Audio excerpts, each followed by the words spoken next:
Good evening. Welcome to the March 21st Library Commission meeting. It's 6:42 p.m. This is a teleconference meeting with Library Commission members, city staff, and members of the public participating remotely to ensure proper social distancing in this federal, state, and local emergency.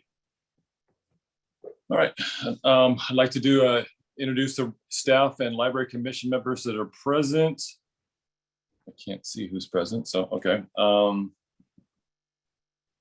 One second here. First, I'd like to introduce Commissioner Katie Hadrovic, Commissioner Kristen Leap, Commissioner Bamsi Veligapudi. So I don't see either Pavneet or Aldora Lee. Is that correct? I can't see the participant list on my. That's correct. Yes, right now there are 4 members of the commission present: Commissioners Hadrovic, Leap, and Veligapudi, and Chair Earhart. Thank you. It's going to be hard tonight. I'd like to also introduce the staff that are present. That would be Sean Reinhardt, Director of Library and Community Services, and Nick Shegda, the Assistant Director of Library Services. Nick, would you please provide instructions to the Library Commission and members of the public on how the meeting will proceed? Thank you, Chair Earhart. At various times throughout the meeting tonight, the chair will call for public comment. If you would like to make a public comment, use that raise hand function at the bottom of your Zoom screen, or if you are dialing in, press *9 to raise your hand. When making a public comment, please state your name clearly and the town in which you live. And public comment is limited to 3 minutes per speaker per item. In a moment here, the chair will call for public comment, a general public comment, which will be on items that are not on the agenda. And then the chair will call for public comment on items on the agenda as we reach each of those specific items. Thank you, Nick. As mentioned, we are in the general public comment portion of the meeting this evening. Under public comment, the public may address the Library Commission on any subject not listed on the agenda. Each speaker may address the Library Commission once under public comment for a limit of 3 minutes. Please clearly state your name and address or political jurisdiction in which you live. The Library Commission cannot act on items not listed on the agenda, and therefore the Library Commission cannot respond to non-agenda items brought up under public comment other than to provide general information. Nick, do we have any public comment for items not on the agenda at this time? Thank you, Chair Earhart. If anyone would like to make a comment on an item not listed on the agenda, please engage that raise hand function at the bottom of your Zoom screen or press *9 now. I see no public comment. Thank you. At this time, we're going to move to the presentations and proclamations portion of the agenda. The first item is presentation item D1, which is a presentation on the registration management platform implementation. And I believe it's going to be made by Nick Shedka. We'd like to see some apologize. David, are we not going to approve the minutes first? That comes later. Oh, okay. It comes under the new business. Commissioner Hedrick. Anyway, I'm sorry. I'm trying to read between 2 different screens here. I apologize. We'll now have the staff presentation on the new registration management software implementation. Assistant Director Nick Jedka will make the presentation. Before we start, are there any clarifying questions or comments to be made by the commission before taking public comment on this item? Well, I think we could probably do the presentation and then ask if folks have any clarifying questions and public comment. Sorry. All right, I'm going to share my screen. Can you all see that? Yes, good. Let me switch to a view that is a full screen mode, in which case I'm going to probably lose you guys. So if there's a point where you need me to stop, please just say so verbally. All right, here we go. A little bit of background. So in 2016, the City Council approved the Information Technology Master Plan, also known as the IT Master Plan, which reviewed all of the city's IT infrastructure and also the major software products that the city was using. The current registration system was rated in 2016 as not optimal and was recommended for replacement. The staff went through a pretty extensive process to analyze several different solutions, software solutions for the registration software, settled on a product from a company called Perfect Mind, and the City Council authorized that implementation of that platform at their March 8th meeting. Just because we are upgrading our recreation registration software doesn't mean that we'll stop doing things like taking registration in person, on the phone, or with paper, if that's what customers need. Staff recognizes that different people access the city services in different ways. So we'll continue to provide what's best for our customers. What is this recreation management platform and why are we bringing it here to the Library Commission, I guess is probably your question. In general, the registration software is used by the public to find and register for classes, programs, and events, which I think is the pertinent point here for the Library Commission. Also to schedule and reserve facilities, picnic areas, fields, tennis courts, meeting rooms. More robust versions, and certainly the version that we've settled on can allow for submitting electronic documents. Things can be uploaded, waivers, all sorts of different things can be uploaded. And you can also pay fees and manage your account online or on your phone. Staff on the back end processes payments and does account changes with this software. They manage all the reservations. They set up the different facilities and the reservations and sort of put restrictions or conditions, I should say, not restrictions, on the use of the different facilities. We also use that software to track and analyze data, which facilities are doing better and worse, and which ones have more capacity or less capacity. We maintain user accounts, and then that software also interfaces with city systems like finance and IT.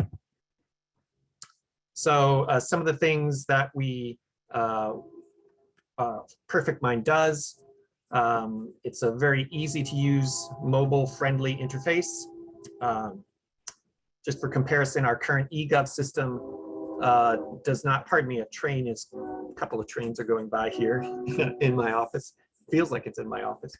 The current eGov software is dated, and it doesn't work with the Safari browser, which is the main browser used by Apple software phones and iPad users. Perfect Mind will allow us to update and link other family members and profiles together, because often it's a parent registering a kid for a class or a facility. It has a really good module for managing fields and classes, and something that eGov doesn't have at all. It has a childcare enrollment module, which we're very excited about. Helps manage sport leagues, which we use an add-on to eGov to do now, a separate piece of software. Allows you to pay for things like drop-in classes and gyms. It has a lot of reporting, back-end sort of things for running reports that staff would use. And it has some really good communication tools for like messaging members of the class if an instructor is not going to be there, is going to be late. Some local cities that use the Perfect Mind software include Oakland, Walnut Creek, Santa Rosa, Saratoga, Los Gatos. So this is a little bit about how we got to here. Council approved this, the IT master plan, which recommended the new platform. We brought together a team from library and community services, IT, finance, and the city manager's office. We looked at what other cities around us were using and asked for their opinion on the software that they were using. We got 6 vendors who responded to our initial request for quotes, and they made presentations to this multidisciplinary team, including LCS staff members from across the department, childcare, rec, IT, library. And then we had 4 that sort of moved to the second stage. We did some more detailed presentations and questions. And then Perfect Mind was the one that we identified, the staff team identified as being the clear choice. And then City Council authorized that Perfect Mind selection at their March 8th meeting. So what's next? Up to this point, starting in the fall to now, we were doing that review process and the selection, which is now complete. Council has approved that selection. We're in the sort of contract execution phase right now. Looking forward into the rest of spring and summer, we're going to migrate the data from our current facilities and users over, set up all those system parameters, launch that childcare module and train the staff, and make sure that all of that works on the back end. Hoping for a summer launch. We are currently subscribed to eGov through the end of this calendar year, so we have some time. We don't have to necessarily rush if we don't want. The current eGov system will be in place until the end of the calendar year. And with that, I will stop my screen share. And now, if you guys have any clarifying questions, I'm happy to answer them. And Sean, you can chime in as well. And then we can call for public comment. And then if you have any other questions, we can finish up there. So I guess I'll kick it off. Having read through the material and our conversation earlier last week, I didn't see any speculation, in terms of unique things that the library would be using it for. Clearly, there were some things that it's satisfying, a broader set of needs. Could you anticipate something that it would be used for, just kind of get put in the context of the Library Commission? Absolutely, yeah. I think for programs, for instance, you could add the library's programs to Perfect Mind and register program participants for free programs through Perfect Mind, and then have that sort of the tools on the back end to communicate with program registrants and to also manage those registrations are the sorts of things that we're kind of using several different things to do now. The city's website and calendaring software, and for signups for certain things, we don't have the ability to sort of let people sign documents or whatever we might have for an in-person program or even for a Zoom program. So we're kind of using Zoom and a few other things. I think it would be nice to have everything in one place so people know they could go to the activity guide to find classes, but they could also go there to sign up for a tennis court or rent a room for a quinceañera, or they could see if there were any library programs that they would like to go. And oh, by the way, there's summer camps and childcare that you could sign up for at the same time. So sort of putting all that in one place.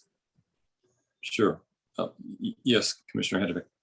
I have a question. It seems to me that this is the way that people are going to register for programs. Is that correct? Find out about them and then register for them?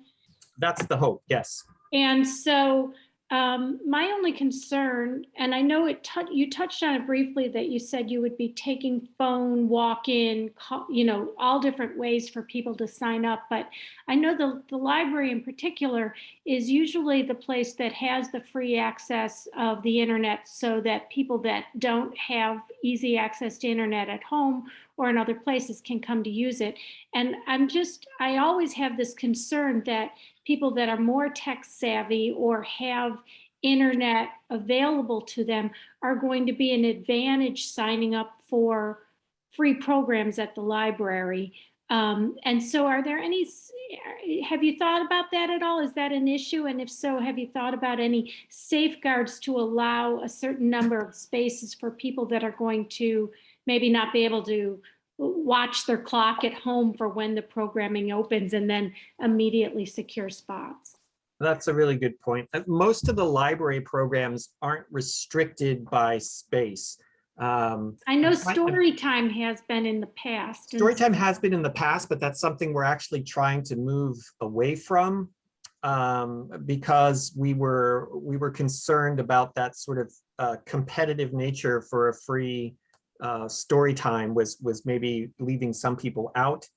So we've been we haven't, since we've started in November, restarted the in-person story times, we haven't had registration for them. They've been open, and that's been working out pretty well. But there would be registration for rooms for community events or parties or whatever would be the intended uses for those rooms.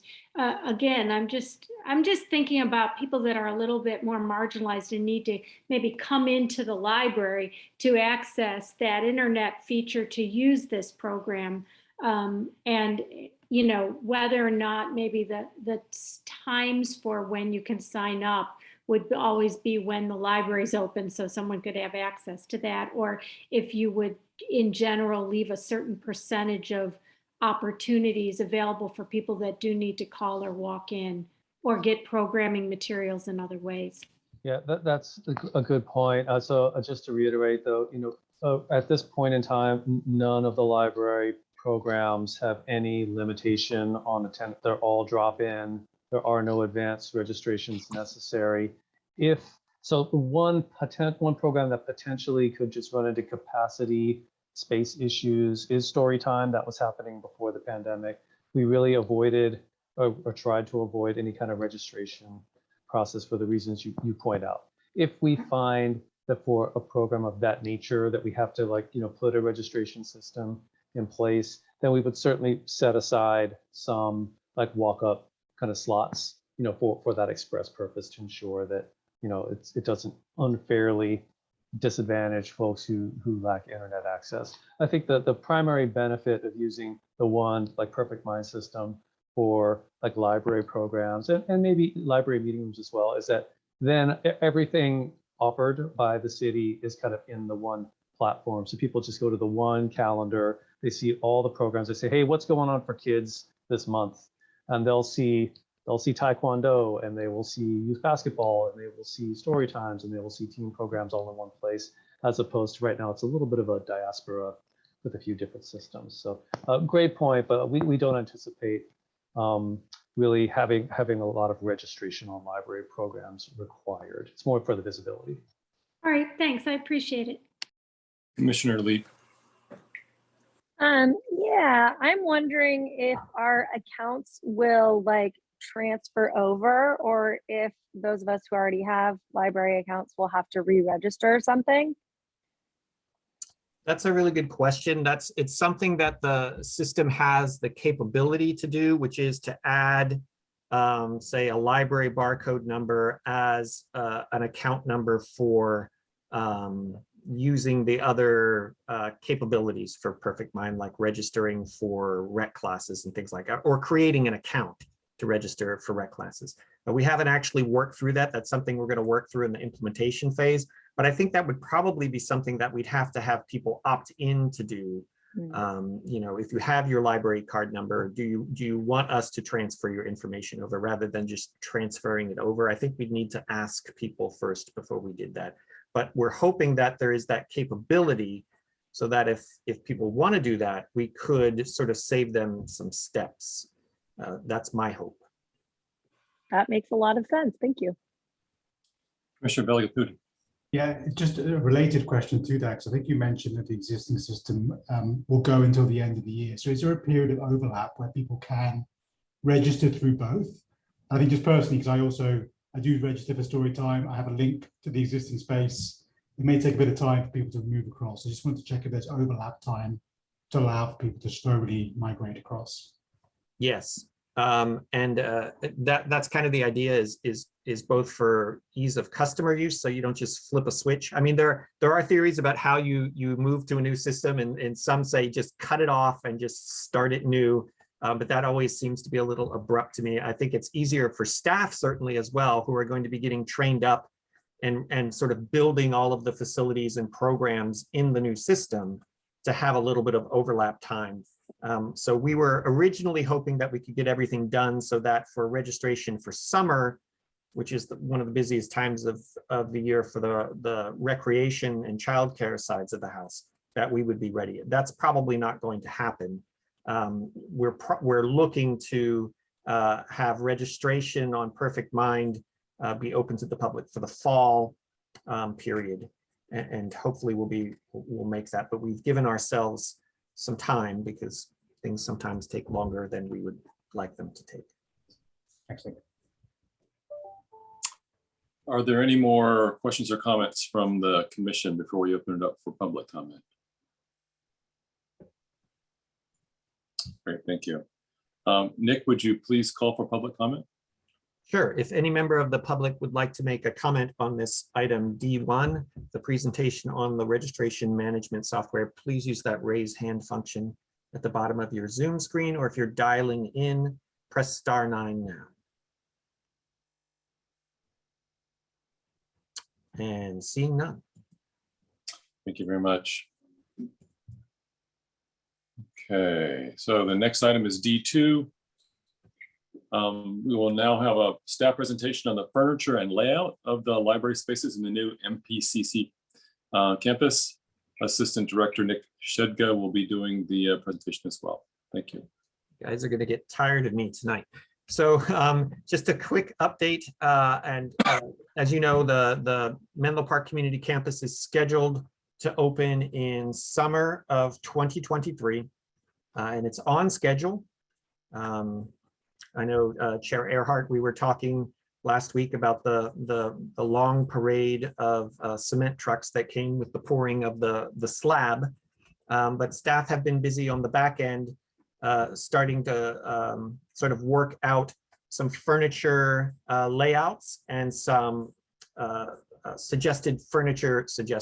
probable furniture choices. So I just wanted to update the Library Commission on the furniture layouts and that process of evaluating furniture choices for the library spaces. So I'm going to share my screen.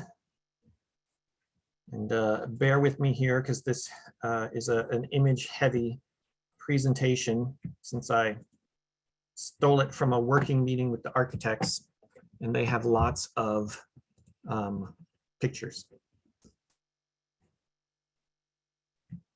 You say that like it's a bad thing. Well, it's not a bad thing for looking at it. It is a bad thing sometimes for running a presentation, because it may cause my computer to hitch up. So this is a nice cover sheet, which is sort of a concept image of the front of the new MPCC.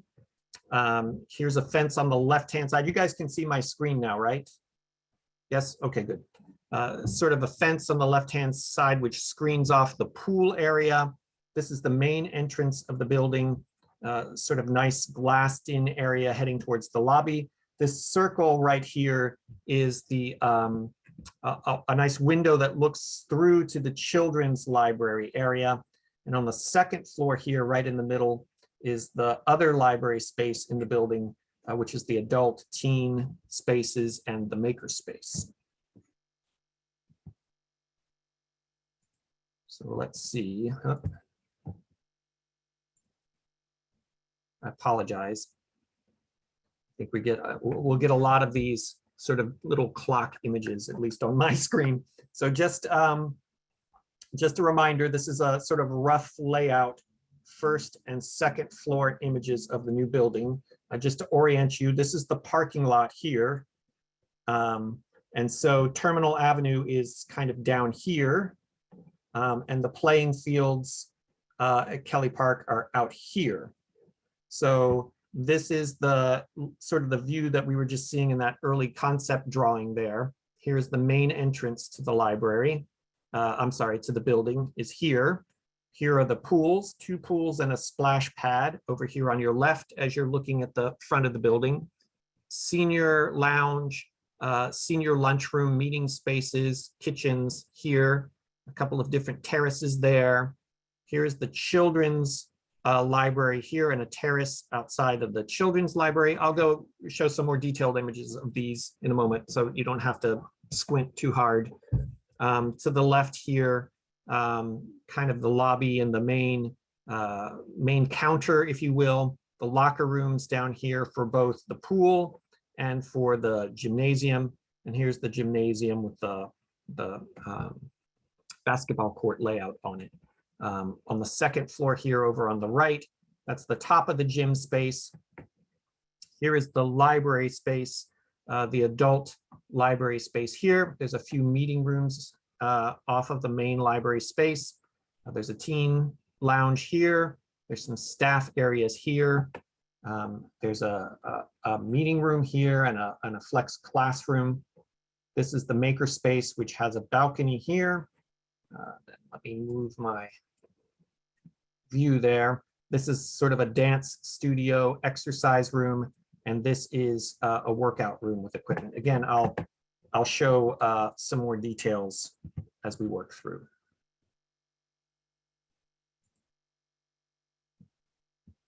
I think I'm advancing. We'll find out.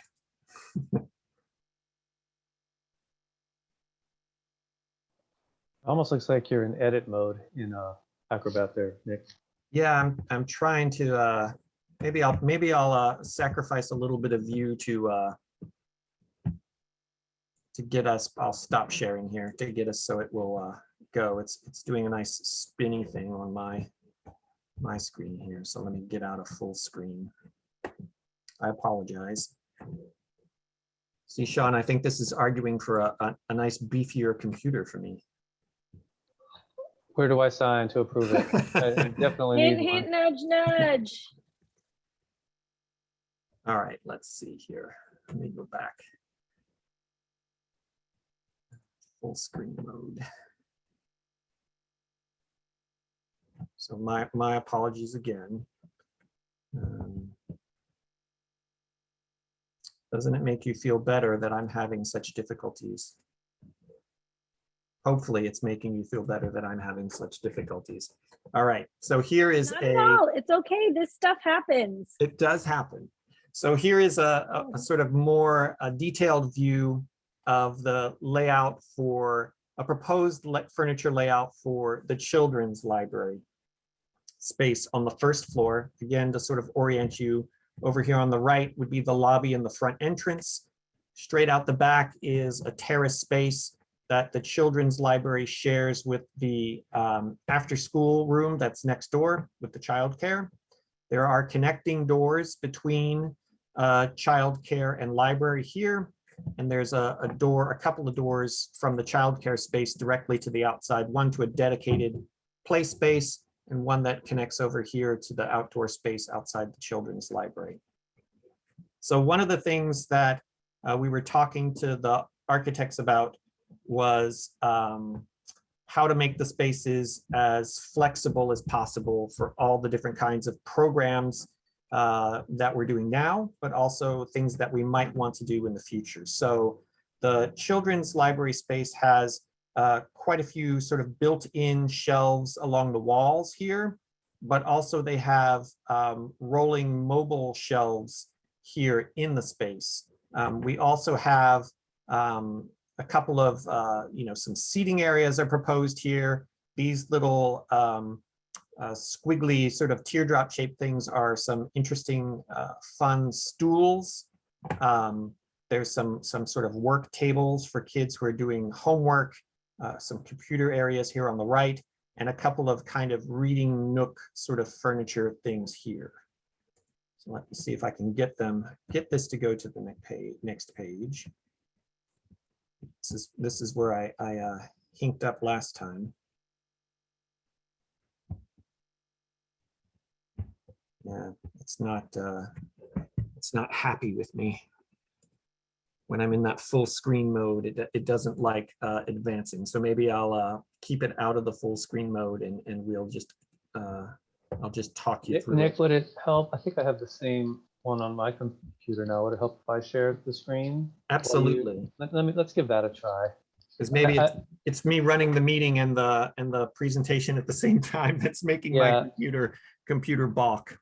Yeah, that plus I think it's a pretty large file. So you should be looking at that children's library layout now. Is that right? Yes. Okay, why don't we try that? Okay. So we go into the next slide. Yes, please. Well, I'm not having much more. Oh, there we go. Oh, there it goes. Hey, it did work. So these are some of the kinds of furniture choices that the architects were suggesting for the children's space. So down at the bottom there, you can see these kind of interesting teardrop shaped things that serve as both like stools and low tables for the littler kids. They also had some really interesting these baby ball chairs for the really little kids that are kind of interesting. They can, the little kids can kind of push the stools around and push the baby ball chairs around. For the seating, for that sort of story time nook, we were looking at something that would fit with the overall look and feel of the building, but also be kind of cozy for like, you know, a caregiver and a child to share a story on. You know, some of the things in general with all of the furniture are practical considerations of it has to be solid in that it has to hold up. It has to be if it's covered with a fabric, it has to be a cleanable fabric. And something to consider is, you know, the furniture makers can basically do whatever color you want in fabric. So not to worry that, you know, we're suggesting that only this sort of seafoam green and this dark brown are the colors that are available. They can pretty much do whatever color you want. The architects included this sort of Magis fish. These are sort of ceiling hanging down features that are kind of interesting and whimsical that they thought would be something that we'd like to look at for that children's space. So next slide, please, Sean. Now moving upstairs, this is sort of a more detailed look at the second floor of the building, and the library space is right in the middle there. You can see there are a couple of sort of meeting rooms, one at the back facing the park. Well, Sean's pointing at one in the front. Now there's the one at the back facing the park. There's also the teen space sort of in the lower right corner there. And then there's some staff areas back behind that teen space. Moving over to the left, there is a makerspace that looks out onto a patio as well.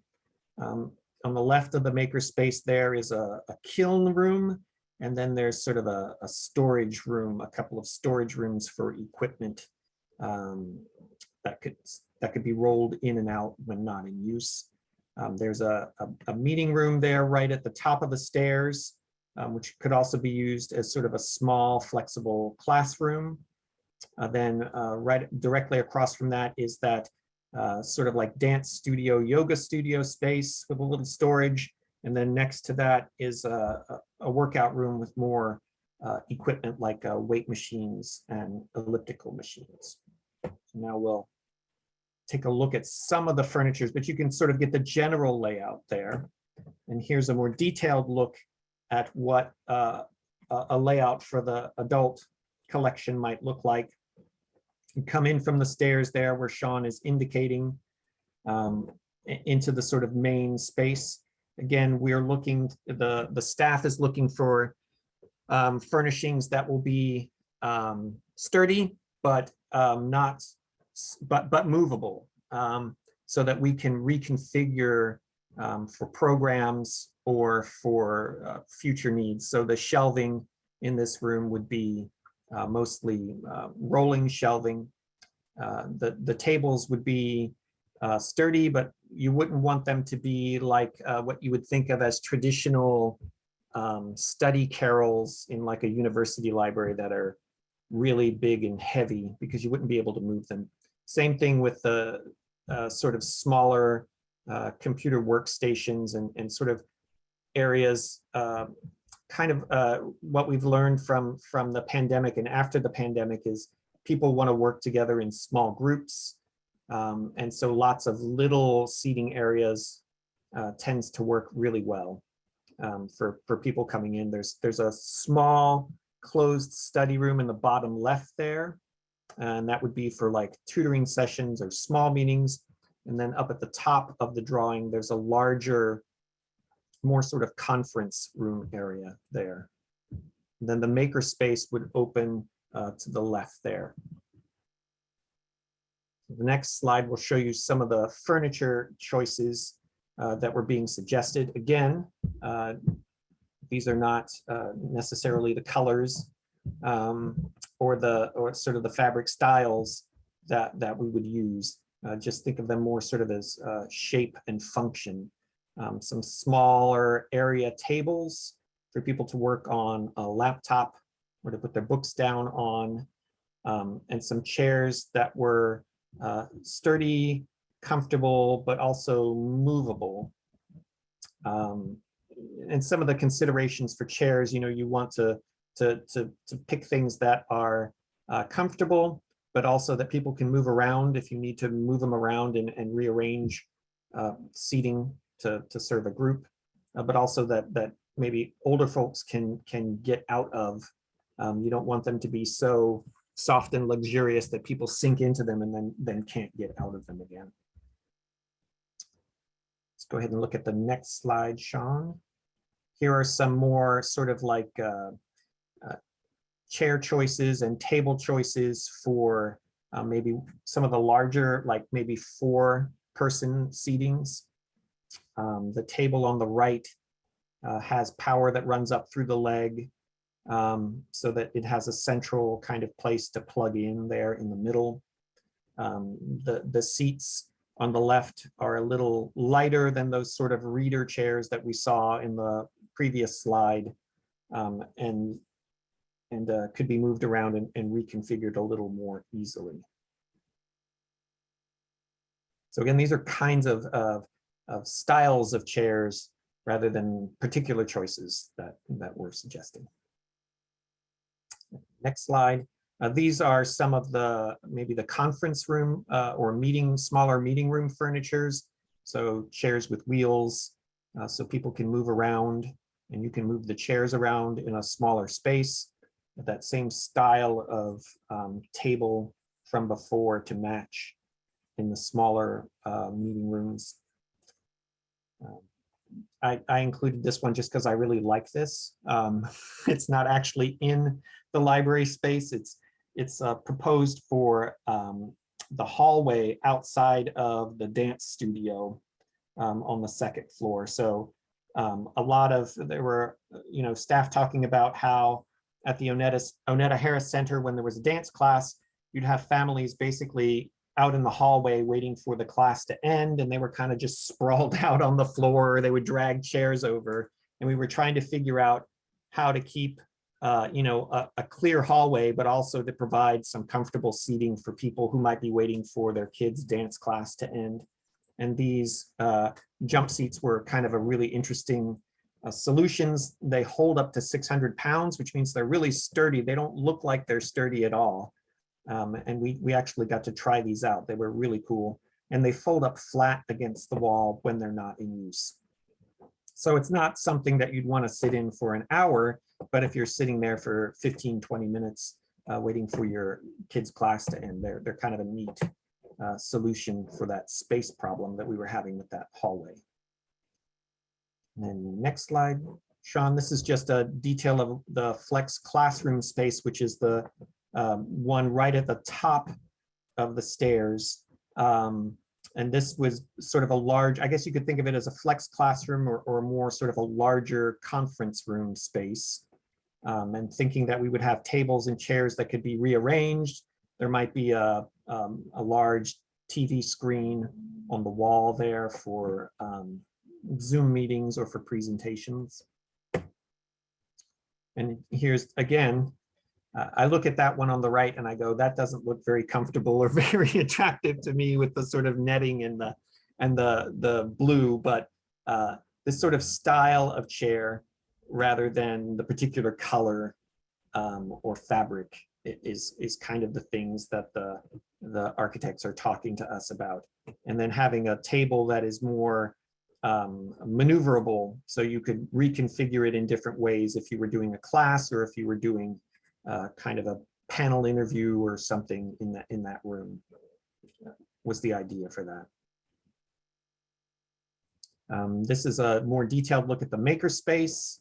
A Makerspace, as we envision it here, has the sort of work tables that can be moved around and reconfigured.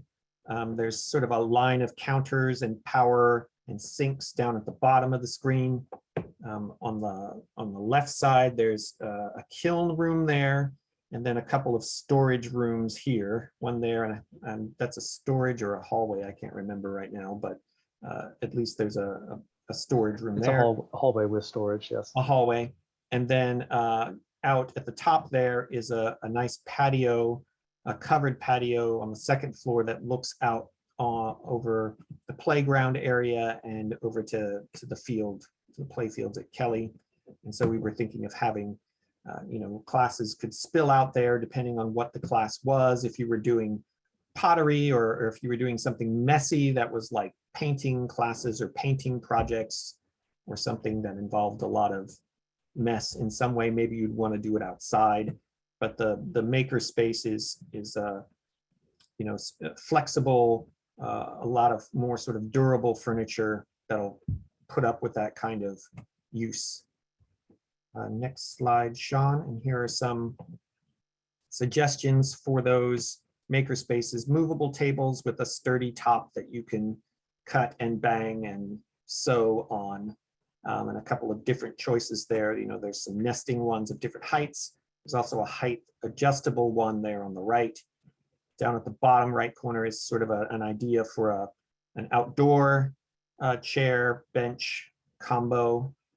And over on the left are some ideas for stools at different heights, because you might need a different height depending on what kind of work you were doing. If you're sewing, you're going to need a different sort of stool than if you're working on like a lino cut project or something. And then next slides, Sean, this is a couple of different layouts on the teen area. One that has sort of a booth seating up at the top.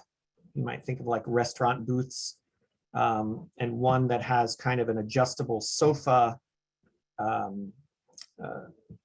feature.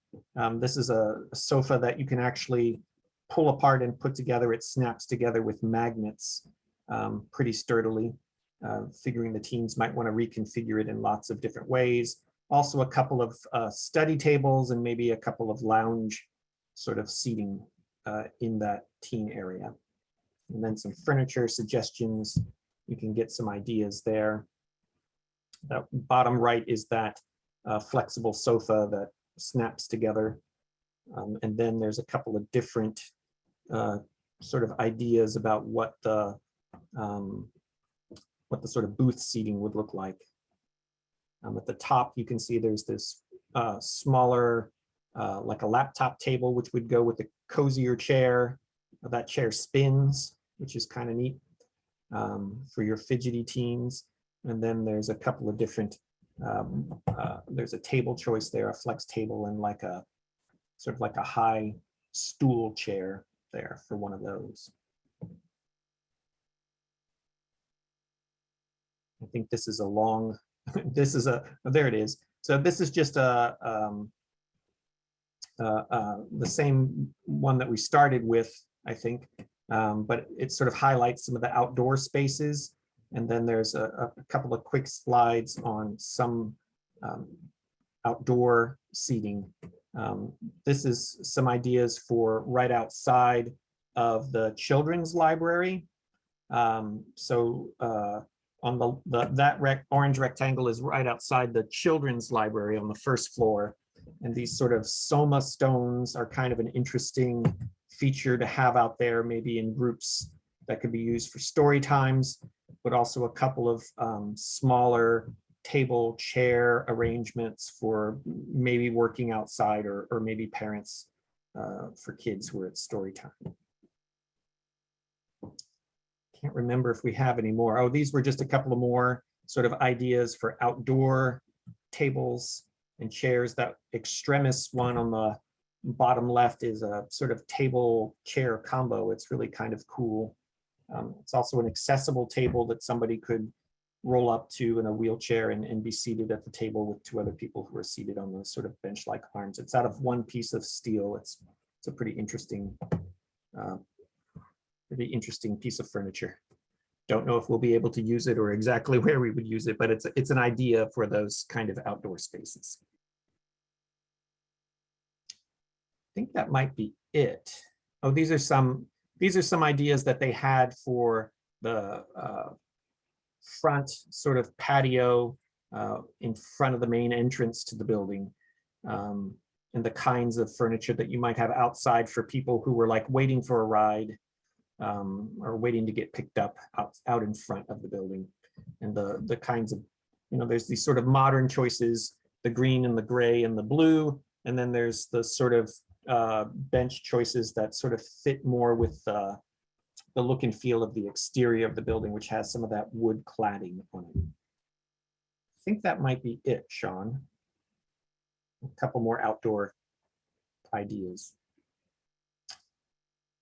Sorry, that went on for quite a bit longer than I thought it would go, but if you have any questions, happy to answer them before we open it up for public comment.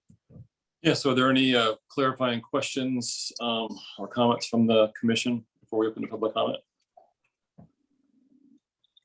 Yes, Commissioner Lee. Who's gonna make the decisions about the furniture and stuff? Yeah, that's going to be a process where staff and the architects are working together, but there are also, as you'll hear later in this meeting, there's also sort of a group that's working with the City Council subcommittee. So there'll be a time for some public input into the furniture selection. I don't know if you, I don't know, Sean, help me out here. How are we going to make the final decision on which pieces of furniture get picked?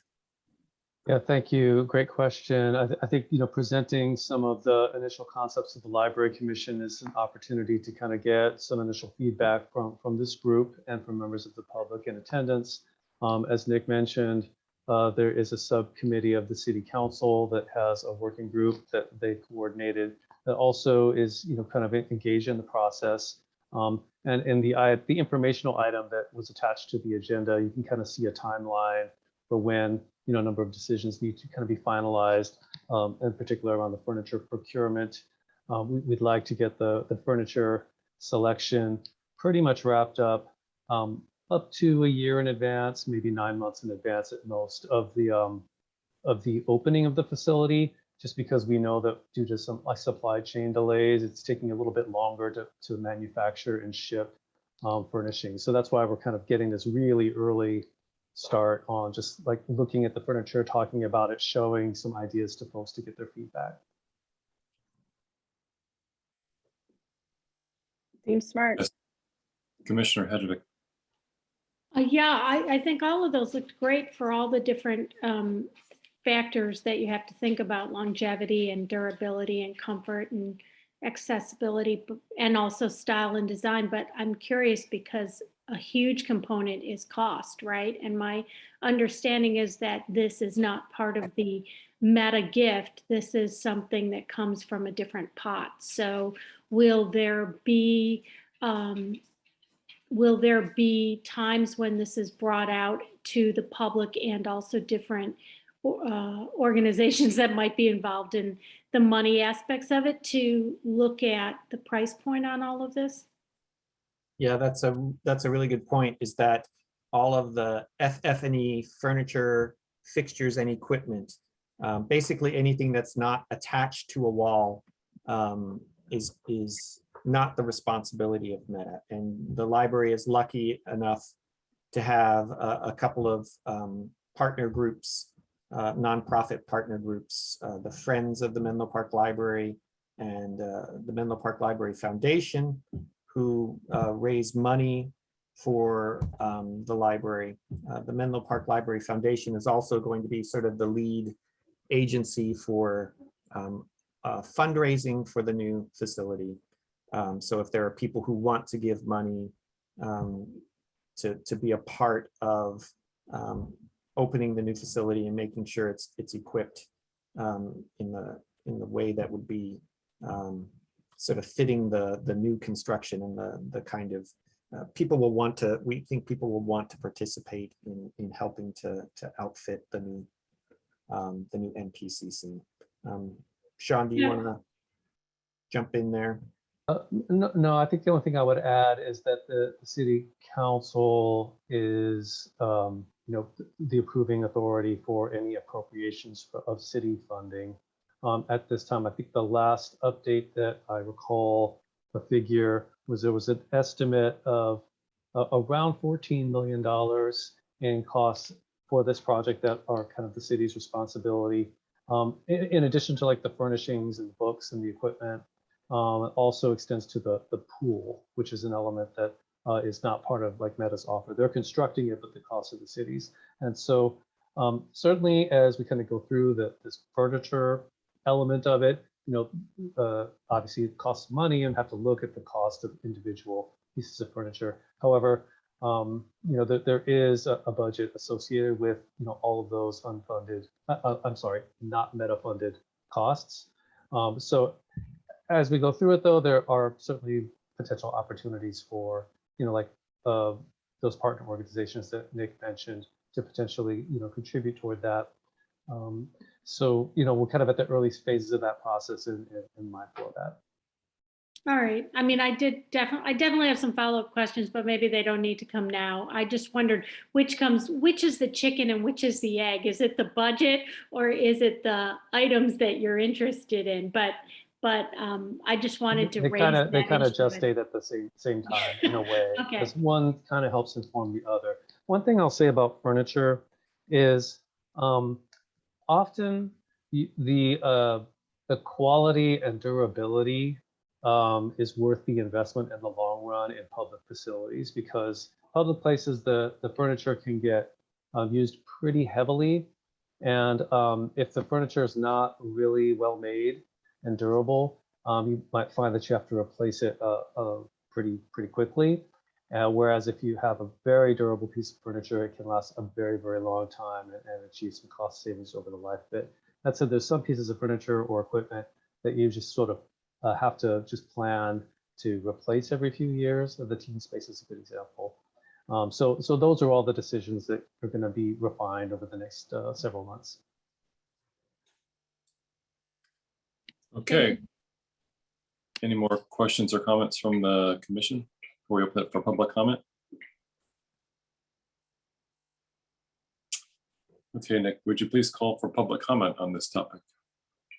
Thank you, Chair Earhart. If any member of the public would like to make a comment on the presentation on the Menlo Park Community Campus library spaces, furniture layout, and please use that raise hand function at the bottom of your Zoom screen, or if you're dialing in, press *9 now.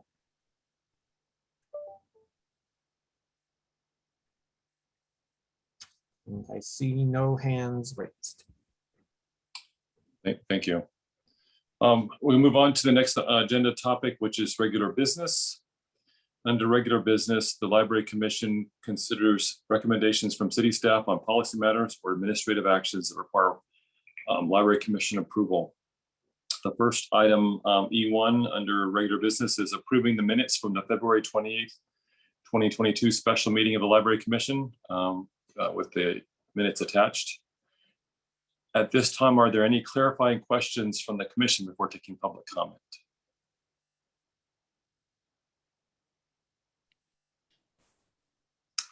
Nick, would you please call for a public comment on this item?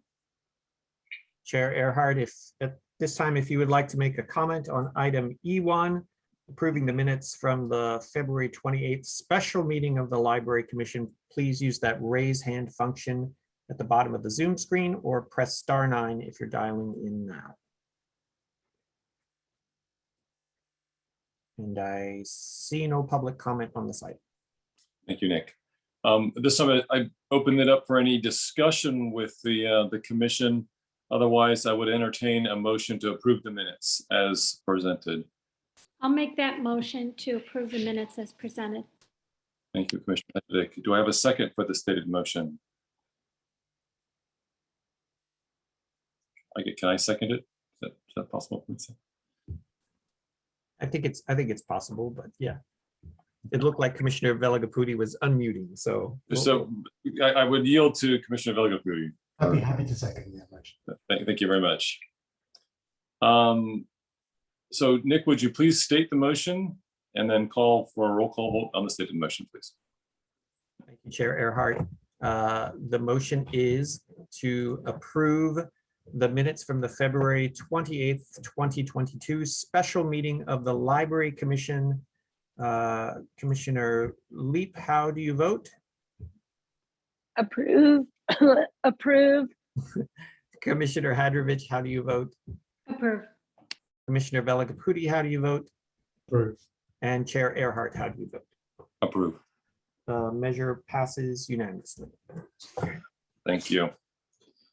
All right, that's all we had for regular business for this evening's meeting. We're now going to move on to the section F, the informational items. Informational items are transmitted to the Library Commission in staff's effort to provide an update on matters of importance to the Commission. Informational items are not action items, however, a commissioner, city staff member, or a member of the public may request to make a comment or ask a question on any of the informational items. The first item, F1, is related to the Menlo Park Community Campus, a draft operational plan milestone update from staff. At this time, Library and Community Services Director Sean Reinhardt will introduce this item. Thank you, Chair Earhart.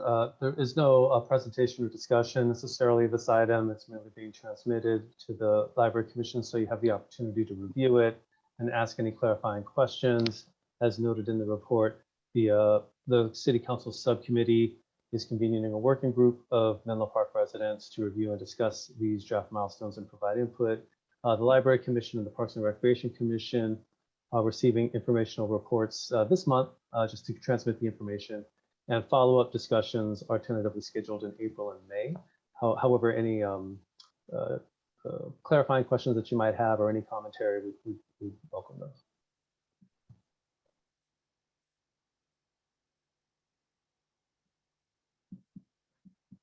Are there any questions or comments from the, I saw a hand raised there. Was that in the, okay. So I guess I would ask a question. Oh, I'm sorry. Nick, would you please call for public comment on this topic? Thank you, Chair Earhart. If at this point, any member of the public would like to comment on item F1, the Menlo Park Community Campus draft milestones, please use that raise hand function or press *9 if you're a dial-in listener. And I see one hand raised. It's from Pam Jones. Ms. Jones, you can unmute yourself and address the commission. Good evening, and thank you, Pam Jones, longtime resident of Menlo Park in the Bellhaven neighborhood. Thank you for giving me the opportunity to speak. And I wanted to start out with commending staff for the background information that I think is really pertinent under the guiding principles in this report for here, as well as the Parks and Recreation Commission. And I periodically do like to remind everyone that the name of this project back to 2019 was the Bellhaven Multi-Generational Community Campus, or Bellhaven Community Campus, and that was referred to by the then Facebook, now Meta, as well as what was in the report for the Parks and Recreation Master Plan. And the naming is critical because it's easy for people to forget, or they may never have understood the root of this project because it was not a Menlo Park City project. And I remember one of the commissioners in Parks and Rec, they were kind of, I said the same kind of thing. They kind of huffed and said, well, this is a Menlo Park project. And it was like, well, yes, it is. But understanding that this was generated from within the community, it was community driven, and is the key to us even having this. And when we look at the information in the report, or the guiding principles here, it's very clear that from what the city council said, and even what was in Parks and Rec, to remember Bellhaven because it had always been forgotten about. My word, not theirs. So, you know, periodically I will remind you. I had written you a letter, but when I saw the information on the guiding principles, it's like no need. That part you do the staff understands. So that's also encouraging you all to read your entire reports in your spare time. So again, thank you.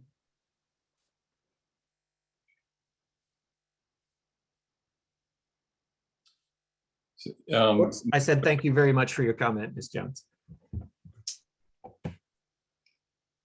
Is there any further public comment at this time? Last call for public comment on this item, F1. Use that raise hand function. And seeing none. Okay, are there any commissioner questions or comments on this item?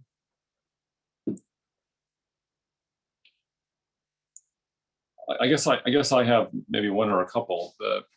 Can someone explain to me the process by which the community group that's going to be working with the council subtask team members, how that's going to come together in terms of the decision making? I'm just curious in terms of the mechanics of that. Because obviously the Library Commission has a role, some sort of role in this process. The council has some sort of role. Staff has a role. Help me understand the sort of calculus of how all this is going to come together. Okay, a great question. I think the next kind of nexus point will be right now tentatively scheduled on May 10th, a city council discussion about this project, and in particular about the milestones and all of the steps that are kind of laid out there. In between now and then, I know that obviously the commission has received this information, and we'll be having some discussions at the April meeting and then again in May. And in the interim period as well, the city council subcommittee and working group will also be working on it. And I believe we'll see a coming together occur at that May 10th meeting of the city council in kind of a study session format. Okay, thank you. Are there any other questions or comments from the commission? I would just say ditto what Pam Jones said. 3 cheers. Okay. If there are no further comments, we'll go ahead and close that item out. And move on to item F2, which is the Library Commission agenda calendar. Did you want to go ahead and bring it up, Nick? Thank you. At this time, is there any public comment on the agenda calendar topic? Any member of the public would like to make a comment on item F2, the tentative agenda schedule for the Library Commission? Use that raise hand button at the bottom of your Zoom screen, or if you're dialing in, press *9 now. Seeing none, Chair Earhart, back to you. Are there any commissioner questions or comments on the upcoming agenda items or the agenda in general?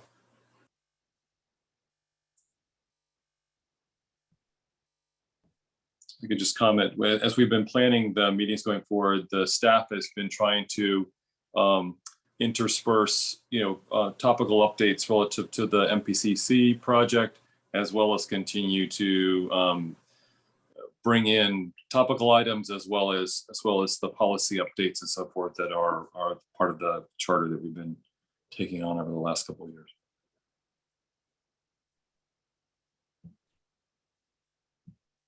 We'll scroll down a little bit here so you can get a little further view out. Some operational planning things coming up in the next few months.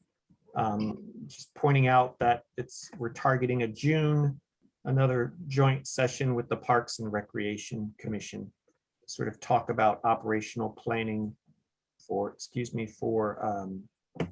the entire facility.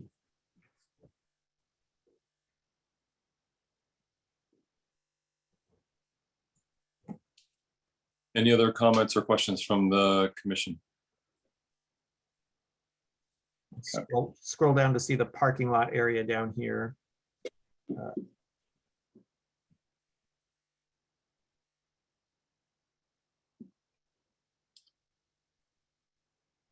you think next month we'll be in a position to talk about the library affiliate group topic that we discussed at the planning meeting around whether groups will identify that they want to come to the commission or make them aware that that's an option? I guess would be that question. I think we could do that next month, yes. I think it'll depend if a bunch of these other things land at the same time, if we think we have time. If someone else is doing the presentation, they may not be as long-winded as I was tonight. So I think we could probably fit that in, at least to have it as an item of for discussion for the library commission. Okay. If we decide we want to invite or make that opportunity available to the affiliate groups, then it'll take a little staff work to kind of reach out to them, but that's. But I think, and then this is for commission discussion, I think the topic was around not so much imposing on the affiliate groups, that they needed to come report, but offering the platform and the opportunity for them to, take advantage of the public nature of the meeting, as well as, inform the commission on items that could be germane for commission interest. And if I could add, the April timing would be opportune if we can swing it, because the MPCC milestones plan will be a topic of discussion, and I think those affiliate groups would find that topic of some interest. So while they're there, we could have the discussion about the broader interaction. So that's a great suggestion. We'll see what we can do. Okay, thank you. But we're not voting on the calendar, so thank you for your support on this, staff. At this time, we'll move to item F3 then. Oh. I'm about to raise my hand. I don't think so. Does it say my hand is raised? It does. Oh, I didn't touch anything. See my hands are... I can put your hand down. I just put my hand down. That's interesting. All right, so on to department updates. And I guess I'm going to read this then. So everyone should be aware that the commission applications are due on April 13th. You can get access to the applications. Hopefully Alan is doing that in his spare time, since he's commented he was going to be reapplying for another term. Application can be found at the city website, beta.menlopark.org. Please encourage people to apply and contribute to the community service. Are you pulling it up? How many openings are actually looking to be filled for the library commission? Right now, the site says 2. There's 2. Yes. I believe it's Alan and Commissioner Lee are That's the 2 correct. Mm-hmm. that are April 2022. Okay. And, I have just a couple of brief updates from the staff side. Thank you for mentioning the recruitment for advisory bodies. Please do refer folks who may be interested to potentially to apply for the commission and potentially join. I did also want to just take this opportunity to let the commission know that the city had its employee recognition event earlier this month. It was nice to make sure we were able to have an in-person gathering.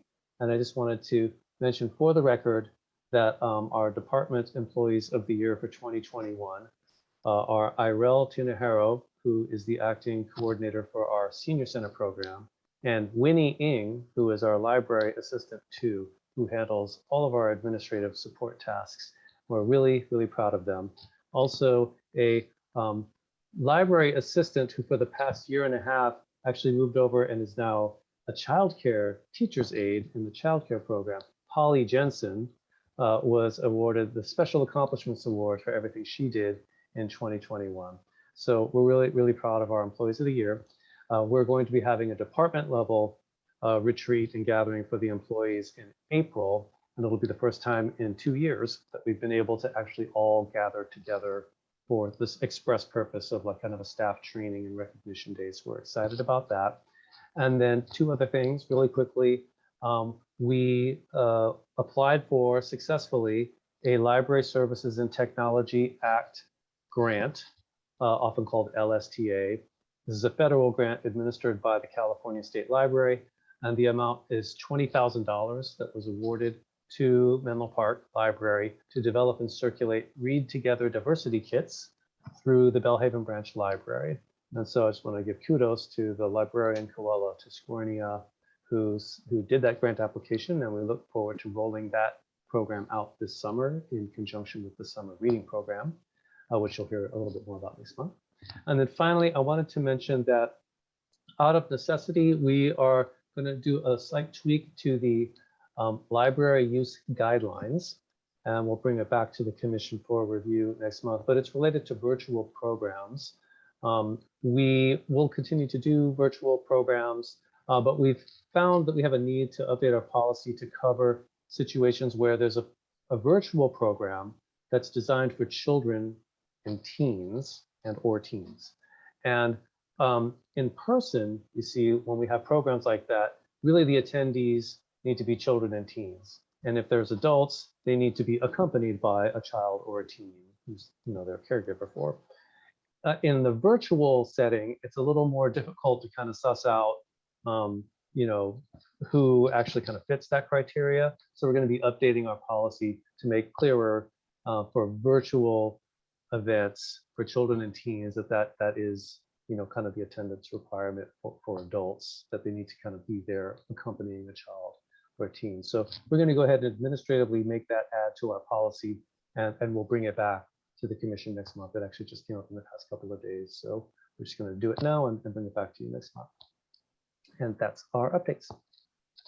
So real quickly, sorry, go ahead, Commissioner Hedrick. You might be asking the same thing, but I'm just wondering, is that something that's proactive because it occurred to you and then you thought you should do it, or was there some sort of a problem that you're reacting to? Great question. No problem that we're reacting to. However, we have had a couple of situations where a virtual attendee comes to a program for, say, children, and there's no video, and they're not responsive to requests to just sort of like say, oh, hey, are you here with a child?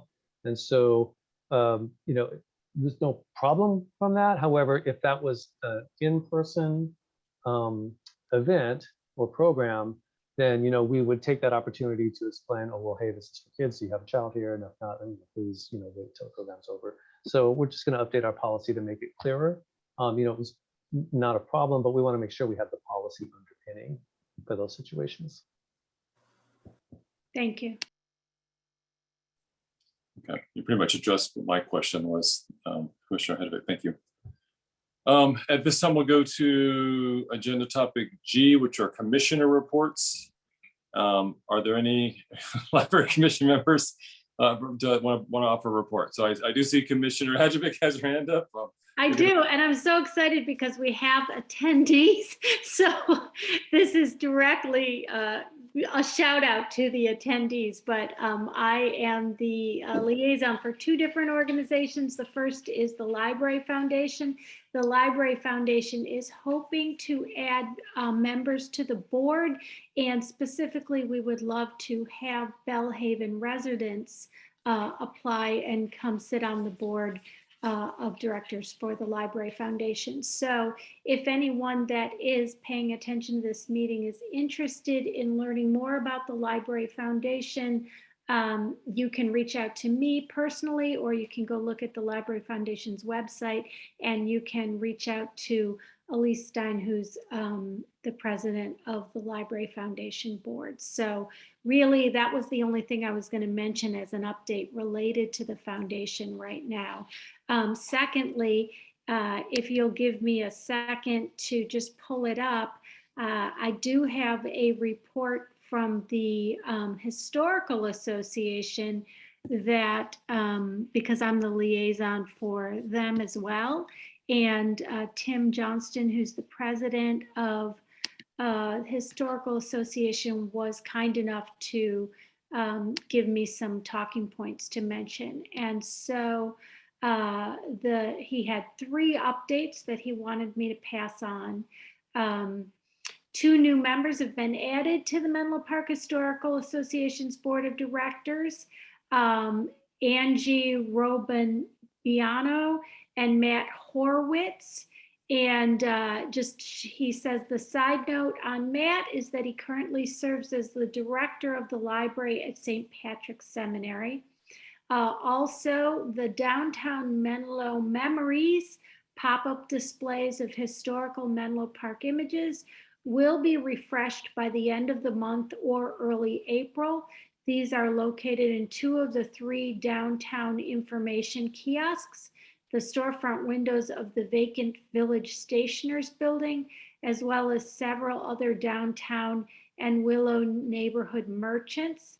And he says we are looking forward in one form or another to some sort of display in the new District 4 facility.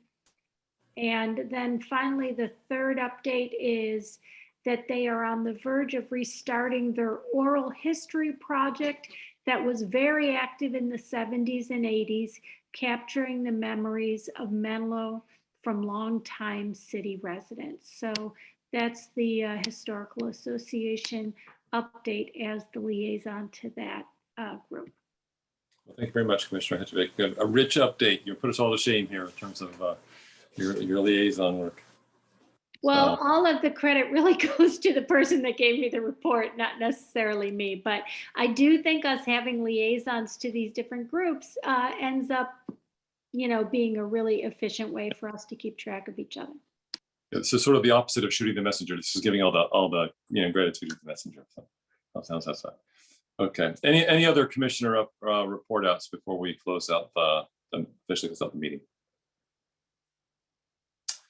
Okay, seeing none. At this time, I will adjourn the Library Commission meeting of March 21st. It is now 8 o'clock. And thank you so much for your participation, both the commission, staff, and public attendees. Thank you very much and have a good evening. Thank you, everyone. Thanks, everybody.